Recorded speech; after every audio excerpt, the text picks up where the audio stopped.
风情 Learn about another voice and culture of Taiwan with We Love Hakka. 现在就让我们加入客家风情，一起发现客家之美。移民爷爷的起地方，偏别台强以名就庄。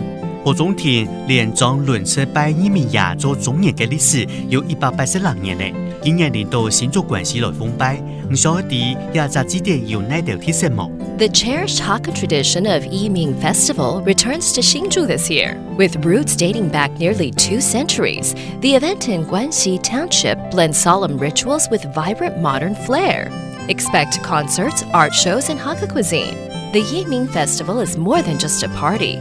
It's a celebration of unity, resilience, and cultural pride. Yo, what's up? It's time to talk about Hakka here on ICRT. Hello， 大家好，我係邊個Leo。Hello， 你好，大家好，我係 Joseph Lin。我刚刚听到一个很亲切的名字，因为他叫义民爷爷。对，义民爷爷。我们今天要聊义民祭吗？对对对，它就是农历的7月20号啊。哦，然后你刚刚也提到一个什么180年的历史，它是这个包中庭的连庄轮值拜义民爷这个活动，已经办了有100多年的历史了。哇哦，历史悠久了。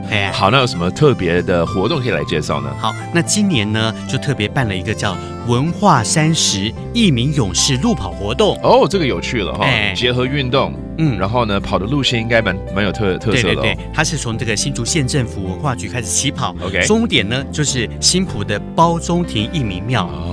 沿路就会经过这个新埔镇啊，就可以参观到很多的客家的美景啦，能够了解义民记忆跟客家文化。哦，这太棒了，好健康的活动，然后也可以学到一些东西啊。除此之外呢？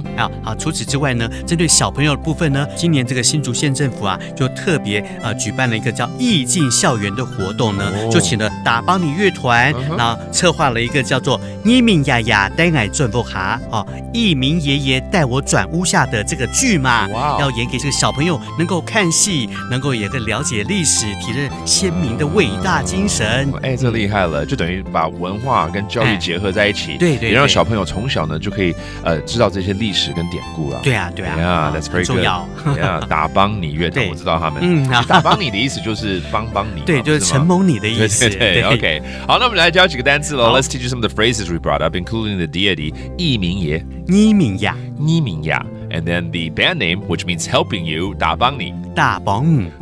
And finally, a running event, 也就是路跑。就上腳。Okay, that's a running event. And there you have it. If you get a chance, go participate in this. Thank you so much for listening. 什么大家？安子 say 张来了。客家风情由客家委员会监制。We Love Hakka has been brought to you by the Hakka Affairs Council.